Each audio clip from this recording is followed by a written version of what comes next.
Bienvenido o bienvenida a un nuevo capítulo del podcast. Un día más estoy acompañada de una emprendedora, en este caso es María Albina, que es peruana, pero actualmente vive en España. Ha emprendido en ambos países, tanto en Perú como en España, y tiene un montón de recorrido y un montón de cosas para explicarnos que creo que son muy interesantes, sobre todo para aquellos que estéis emprendiendo en el ámbito de la moda. Voy a dejar que sea ella quien se presente y quien hable acerca de su proyecto, así que muchas gracias María Albina por estar aquí. Cuéntanos un poquito quién eres y cómo ha sido un poco toda tu trayectoria, que ya sabemos que es, o bueno, yo personalmente ya sé que es bastante extensa, pero para que el oyente se haga un poquito a la idea de quién eres y qué es lo que haces. Primero que nada, muchas gracias por invitarme y muchas gracias al público por escuchar. Soy peruana. Vengo de una familia de artistas y arquitectos. Eso es importante mencionarlo porque es algo natural en mi familia. No he sido la persona que empezó con el arte, ni mucho menos. Entonces es algo que viví siempre. Y también mi madre no solamente le encantaba el arte, y a mi padre también, sino también la decoración. Entonces yo siempre acompañé a mi mamá a tiendas de decoración a ver, sobre todo telas, porque si bien ella no estudió diseño interior, eh, le encantaba ayudar a sus amigas y todo. Entonces crecí yendo a entre tiendas de artesanía peruana y tiendas de telas y galerías de arte. Esa fue mi infancia, no fue muy entretenida en la vida normal de un niño, pero bueno, al ser la sexta hija y la última era lo que me tocaba, hacer la cola de mamá. Y eso me ayudó muchísimo a aprender de todo. Eh, entonces aprendí el valor del trabajo manual, del trabajo artesanal, porque desde muy pequeñita me acuerdo haber visitado las tiendas de artesanías del Perú, que era un ente estatal que patrocinaba artesanos. Entonces, y en particular, siempre me encantó todo lo que era el arte textil.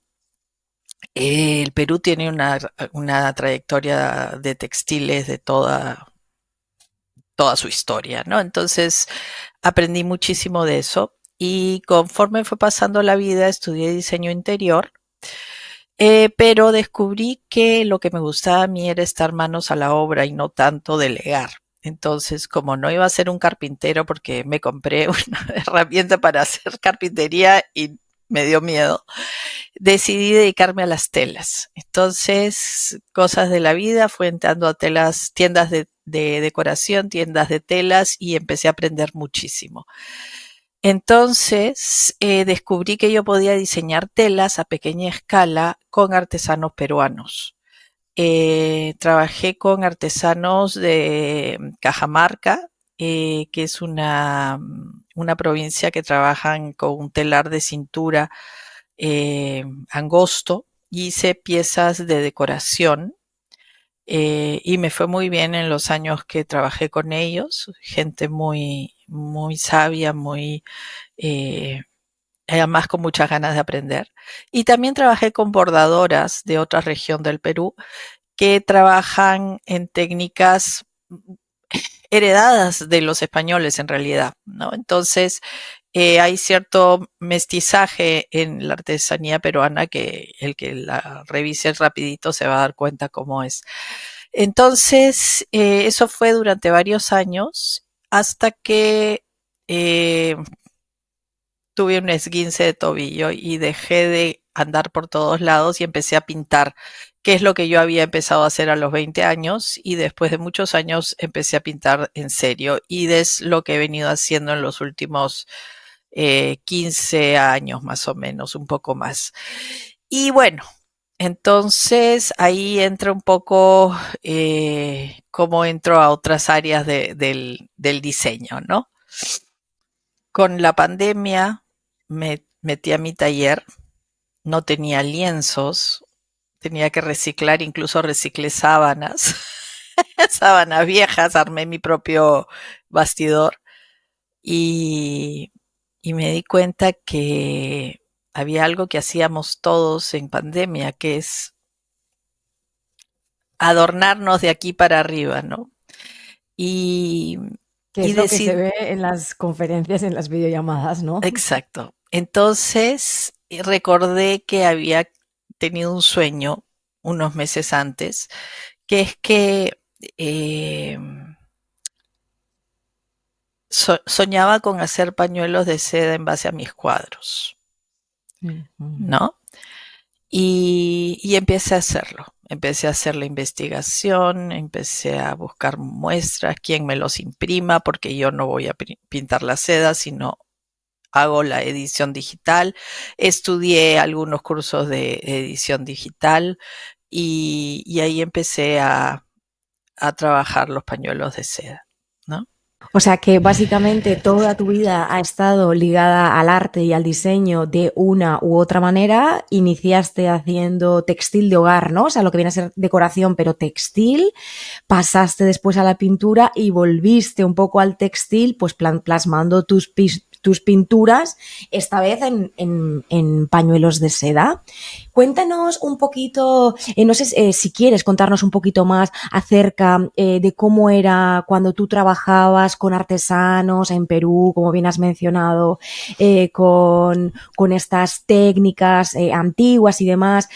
No sé si puedes compartirnos pues, lo más bonito de ese trabajo o lo que te Sí. parezca interesante. A ver, sí, claro, mira, el trabajo artesanal en el Perú se realiza sobre todo en zonas muy alejadas, que incluso no, el pueblo con el que yo trabajaba ni siquiera tenía corriente eléctrica. Entonces, cuando yo lo conocí a este grupo en una feria que el Estado peruano volvió a fomentar, porque se había dejado un poquito olvidado, y conocí a estas personas en esta feria y yo ya quería hacer el trabajo. Entonces, probé con varias personas hasta que llegué a este grupo que era un grupo de mujeres que habían sido formadas en lo que es acabados, presentación, ¿no? Como para estar a un nivel internacional. Y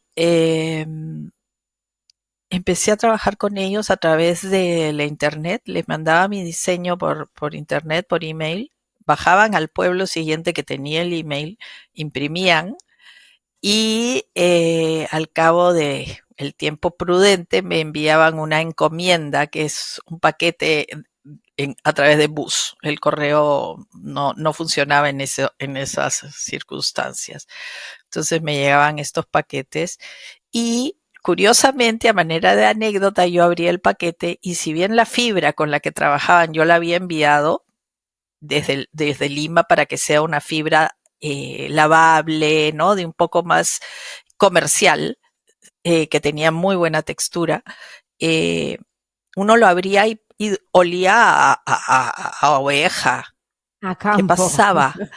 ¿Qué pasaba? Que planchaban con la antigua plancha de carbón. Entonces, olía a campo, ¿no? Incluso había veces que yo tenía que ventilarlos y vaporizarlos para que no oliera tanto a campo, ¿no? Pero sí Entonces, era lindo el trabajo. eh, digamos que en este proceso no te hacían, por ejemplo, un prototipo, ¿no? Que es lo habitual en moda, sino que ellos de una ya te hacían como toda la producción o toda la cantidad que tú hubieses pedido. Tú no veías cómo iba a ser el producto final. No, No, era un yo poco la confiaba. aventura. Yo Qué confiaba bueno, porque al ser qué trabajo interesante. artesanal, primero que nada, ellos saben más que yo.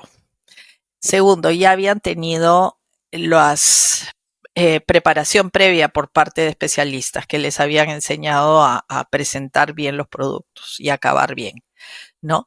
Yo les daba un poquito de teoría del color, les daba las combinaciones de colores, o sea, yo mandaba el diseño que era muy simple porque eran rayas, básicamente, porque era un tejido ortogonal. Entonces, sí, era fe ciega, ¿no? Y muy pocas veces te puedo decir que había algo que no me gustara. Muy Qué pocas veces. bueno, La ¿eh? mayoría era un trabajo de calidad y bien presentado y todo, ¿no? Y bueno, con ellos trabajé durante 10 años más o menos y ahora tengo el gusto de saber que están catalogados como los mejores textiles del norte del Perú, ¿no? Qué Eh, bien. entonces sí, estoy muy orgullosa de haber trabajado con él y hasta ahora sigo en contacto, ¿no? Qué bueno. Entonces, después, por cosas de la vida, como bien has mencionado, te pones a pintar, también por cosas de la vida acabas en España y cuéntanos un poco cómo fue tu inicio, la idea, que sí que has explicado un poquito, ¿no? Pero cómo decidiste, oye, pues puede ser viable, puede ser interesante hacer pañuelos con mis pinturas, ¿no? Con mis cuadros. Sí, mira, la verdad es que cuando uno pinta un cuadro es como tener un hijo, ¿ya? Lo atesoras. Entonces, hay una línea delgada entre el artista y el que necesita vivir del arte, ¿no? Si bien yo tengo un marido que gracias a Dios me ayuda mucho, sí es parte de lo que uno quiere es poder vender sus piezas. Entonces, pero cuesta separarte de ellas, hay un vínculo, ¿no? Entonces, como obviamente nadie iba a comprar pinturas en la época de la pandemia, es que vino a todo alinearse, ¿no? Porque era esta ya necesidad de mantener mi arte conmigo, pero escalarlo a otro ámbito, primero a un costo mucho menor, y segundo que podría compartirlo, ¿no? Entonces, bueno, paréntesis, piezas vendidas, ya no hago cuadros ya no hago pañuelos de ellas, ¿no? De los cuadros que hice un pañuelo son básicamente los míos, ¿no? Ok, O, o sea, digamos que si tú en su día hiciste un cuadro que vendiste y un cliente tiene en su casa o lo que sea, de ahí no hay pañuelos, solamente así es, de cuadros que tú posees. sí. Puedo haberlos vendido después, pero ya la persona sabe que, Vale, ¿no? vale. Sí. Entonces, digamos, según estoy entendiendo, que fue una manera también de que tu arte fuese más funcional, ¿no? O sea, de que se pudiese utilizar, llevar en el día a día, ¿no? Que fuese más funcional, más asequible, que creo que evidentemente a nivel de negocio pues es muy básico y muy, muy coherente, muy razonable, ¿no? Esa decisión. Y después, por otra parte, has mencionado la palabra de escalabilidad, ¿no? O sea, eso quiere decir que para ti es más escalable, ¿no? Más producible el vender pañuelos que cuadros uno a uno, también por el vínculo este emocional que tú has comentado que puedes tener con la obra. Así es, así es. En un momento hice prints, impresiones de mis cuadros, pero eh, me di cuenta que no era lo que quería. Yo quería algo más. Siempre he tenido, como tú sabes, la relación con la seda, ¿no? La Con textura. las telas, Sí. y la seda es como algo muy rico de usar, Muy ¿no? agradable, sí. Sí. Cuéntanos un poquito, porque yo me imagino, al final yo, por ejemplo, al ser de aquí o cuando un emprendedor es de España y emprende en España, pues ya sabe un poquito, más o menos, pues ya sabes un poco cuál es la dinámica o cuáles pueden ser las dificultades de emprender. Pero en tu caso, que vienes de Latinoamérica, de Perú concretamente, ¿cómo te inicias? ¿Cómo empiezas a abrirte camino en España? ¿Cómo consigues tus contactos o dar con tu cliente ideal? Explícanos un poco cómo te inicias o cómo, sí, cómo iniciaste aquí en España. Bueno, ha sido realmente una gran suerte, ha sido obviamente mucho trabajo, ¿no? Pero el,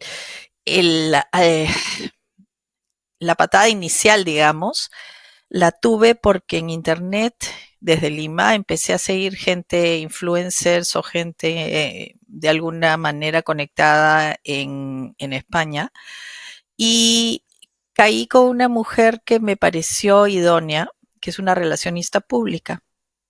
Ella se llama Judith, y ni bien llegué yo de Lima justo bueno, llegué en junio, pero la habré contactado en octubre del 21. Hicimos un enganche muy bueno, le encantó mi producto y me dijo, mira, yo vivo en Cataluña, y me dijo, la única manera de ingresar a Cataluña es que una catalana te presente, ¿no? Eh, y lo entiendo perfectamente porque yo vengo de Lima, de una sociedad muy cerrada, y que pasaría exactamente lo mismo, ¿no? Entonces dije, perfecto, ¿no? Entonces he trabajado con ella durante más o menos un año. Ahora puedo decir que es mi amiga y seguimos en contacto y seguimos formando parte de un club que ella fundó.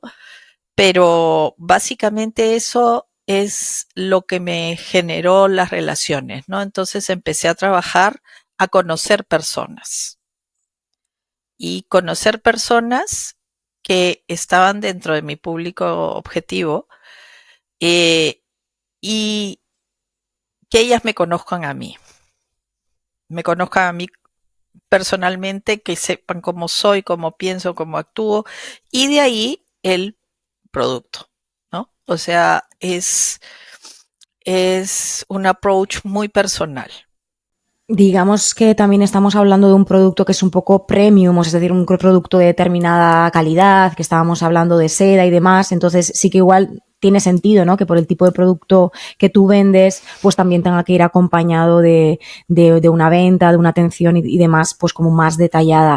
A mí me parece súper interesante en tu caso que hayas trabajado con una chica que sea relaciones públicas. ¿En qué tipo, para aquellas personas que no sepan muy bien cuál ha podido ser el rol de tu mano derecha, en este caso Judith, en qué tipo de cosas te ha ayudado, qué tipo de cosas, de qué manera quizá te ha traído gente o posible clientela? Eh, Básicamente haciendo reuniones Vale. pequeñas de 20, máximo 25 personas. Acuérdate que empezamos en épocas de muchas restricciones, entonces tampoco es que podía haber mucha gente, ¿no? Eh, y así, de a poquito, conociendo personas, yo enseñando mi producto, contando mi historia, y de ahí efectivamente había publicación en redes, ella es muy activa en redes.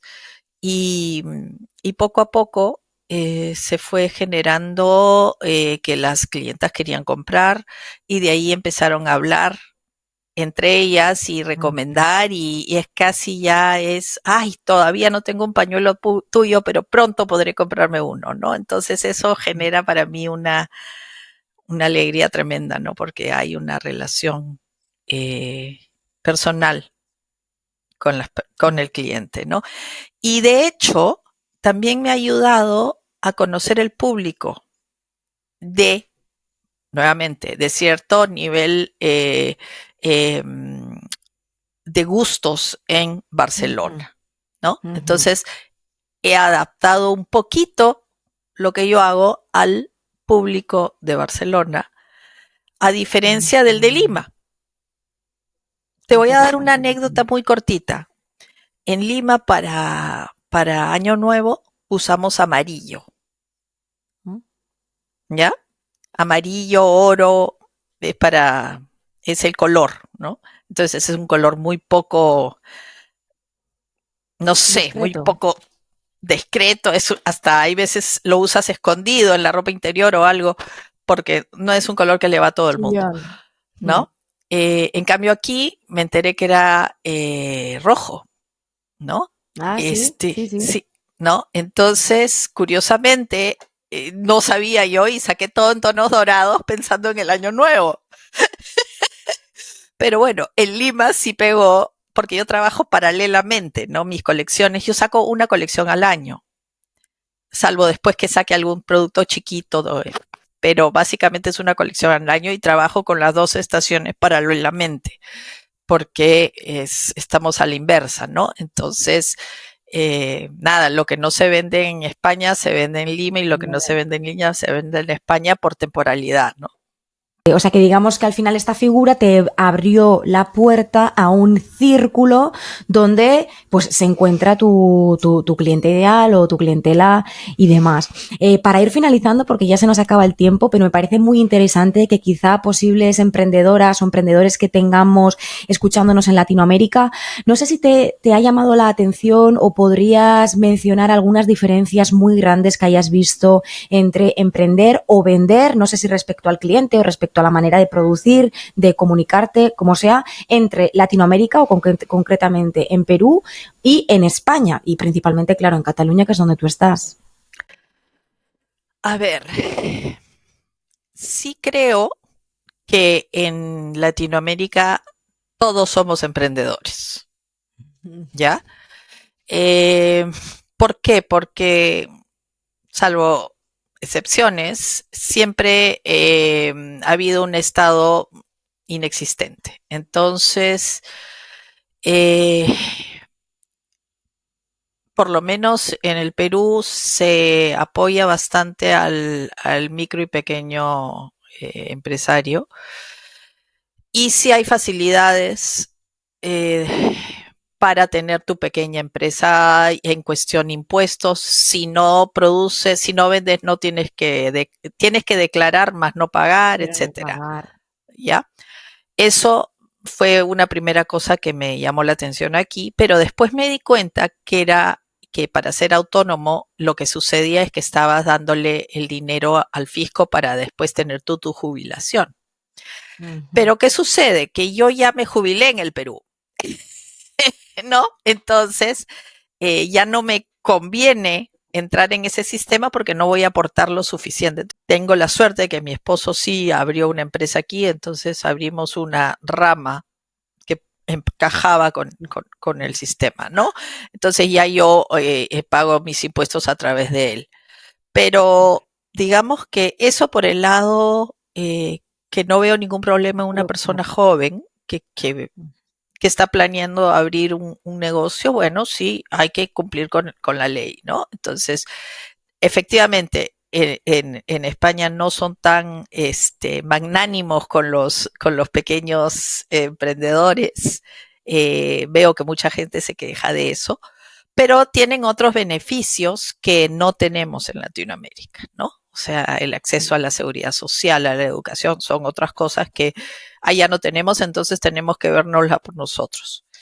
Sin embargo, yo creo que habiendo una sociedad que hay de todo, el hecho de tener novedad genera interés. Y eso es otra cosa que hace que sea interesante trabajar aquí. Para ir finalizando, has mencionado antes un poquito, pero por ejemplo, a nivel del cliente, ¿no? De gustos o de cómo compramos, ¿no? De hábitos de compra y demás, ¿sí notas diferencias o no tanto? Yo creo que en Lima me es más fácil porque la gente me conoce. Ya. ¿No? Entonces, como te dije, mi familia ya es un apellido, es un nombre, hay un trademark. Es increíble, pero eso influye muchísimo, ¿no? Entonces, aquí no me conocen y ganarme su confianza ha sido difícil, pero lo he logrado, ¿no? Entonces, yo creo que una vez que confían en ti, va a ser mucho más fácil que te compren. Obvio, ¿no? Obvio. Sí, ¿no? Entonces, eso es en cualquier parte. Hay que generar confianza, hay que generar que se vea que lo que estás diciendo es lo que es, ¿no? Básicamente. Pues se nos acaba el tiempo, muchísimas gracias. No sé si quieres añadir alguna cosita más, algún mensaje más a emprendedores o lo damos por finalizado. Yo creo que hay una cosa muy importante, que es que si bien es bueno seguir tendencias, y por eso empecé a escuchar tu podcast y te sigo en Instagram y todo, yo creo que hay que ser también muy auténtico.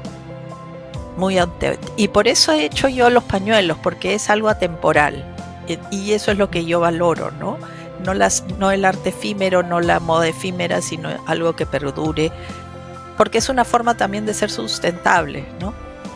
Básicamente eso, que sean auténticos y hay mucho trabajo, hay que trabajar muchísimo. Muchísimas gracias, María Albina, por compartirnos toda tu experiencia, por compartirnos tus vivencias, aunque ya sé que ha sido muy poquito rato para todo lo que tú sabes, pero bueno, tienes la puerta abierta para volver las veces que tú quieras. Muchas gracias a ti también, al oyente que has estado, si has llegado hasta aquí. No, como siempre, nos vemos en el próximo capítulo de Desvistiendo la Moda. Chao. Gracias.